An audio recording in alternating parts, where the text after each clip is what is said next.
Now, some of the other methods of inventory valuation. Now we are continuing with our lecture on inventory valuation. Now, some of the other methods of inventory valuation are average cost method, inflation price method, specific price method, base stock method, market price method, uh, etc.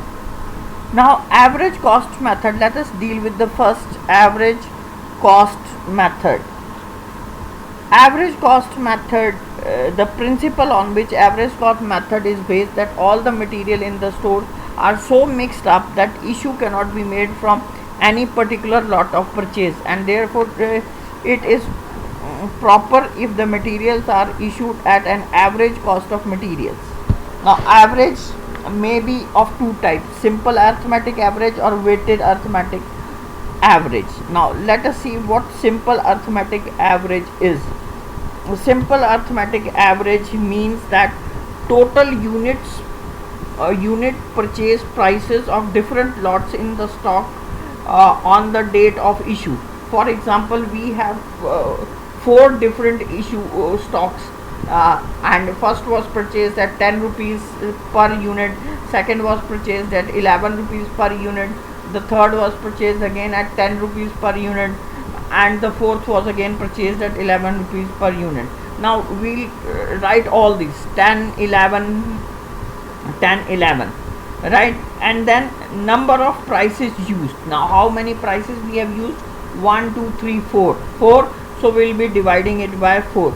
Now this is called simple arithmetic method. Then we receive the price per unit as 10 rupees 50 paisa, because the first lot was priced at 10 rupees per unit, second was 11 rupees, then third was again 10 rupees, the fourth was again 11 rupees. So 10, 11, 10, 11, by this way we'll receive an average of 10 rupees 50 paisa per unit. Now, weighted average method. This price, it is a price which is calculated by dividing the total cost of the material in the stock by total quantity of the material. Now we calculate the total cost of the material and the total quantity of the material, and we divide the both, and then we get the unit price of the material, and this is how average weighting price method is used. Advantages of average price method. Average price method is considered to be the best method when the price fluctuate considerable, because this method smoothens out the fluctuation in the price. Issue price are not calculated each time the issues are made. This method recovers the cost of the material for the production. The price maintains issue price as near to the market price as possible. This method eliminates the unnecessary adjustment in the stock valuation. Disadvantage of this method is greater disadvantage is clerical errors that may occur, because whenever a new lot is purchased, the calculation has to be done. There has to be made changes in the cost of the price, the raw materials. The issue price does not represent the actual cost price of the material, but it represents the average cost material in the store. This method is most useful because it satisfies most of the conditions of good methods of evaluating store issues.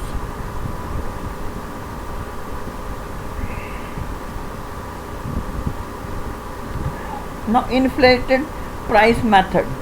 There are some materials which are subject to natural wastage. For example, cost loss due to loading and unloading, timber loss due to seasoning. In such cases, material are used at an inflated prices, the price higher than the actual cost, so as to recover the cost of wastage of the material from production. For example, 100 tons of coal is purchased at 75 per ton. It is expected that 5 tons of the coal will be lost due to loading and unloading. Inflated issue price, we will account for the price as 78 rupees 95 paisa per ton.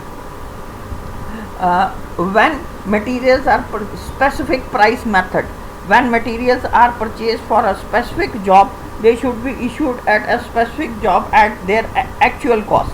This method is used when the job costing is in operation and the actual material issued can be identified. Base stock method. Each firm always maintain now base stock method is a method used for accounting for the base stock or the safety stock. Now each firm maintains a minimum of the base stock. This is known as safety stock or the base stock. It is used only when the emergency arises. The base stock is created out of the first lot of the material purchased and is therefore always valued at the cost price of the first lot. It is carried forward as a fixed asset. Market price method. Under this method, market price method, raw material can either be changed or replaced. Replacement price is taken or the realizable price is taken. The replacement price is used in case of the items which are held in the stock for use in production. Realizable price is used in respect of the items kept in stock or for sales. So both the terms can be used, replacement price or realizable price. Therefore the cost of material is not considered, but the materials are issued at the market price or the prevailing price on the date of the issue. That may be called replacement price or realizable price. This method, advantage of market price. This method is considered to be best method where quotations are to be sent. This method discloses whether the buying is efficient or inefficient. There will be efficiency if buying if the market price is higher, there will be than the cost price. There will be inefficiency in buying if the reverse is true. Disadvantage of the market price is that it does not recover the cost price from the production because the materials are issued at the market price, which may be more or less than the cost price. It makes store ledger unnecessarily complicated by introducing the element of profit or loss. Costing is considered only with cost and has nothing to do with profit and loss. As such, the material should not be issued at market price. Keeping in view this disadvantage, this method is rarely used. So this method is not used. Standard pricing method. Standard pricing method is predetermined price and both the receipt and the issues are issued at this price. Therefore the price is neither the cost price neither or nor the market price. This method is used by companies that follow standard costing. Difference between the actual purchase price and the standard purchase price is carried forward to purchase price variance account.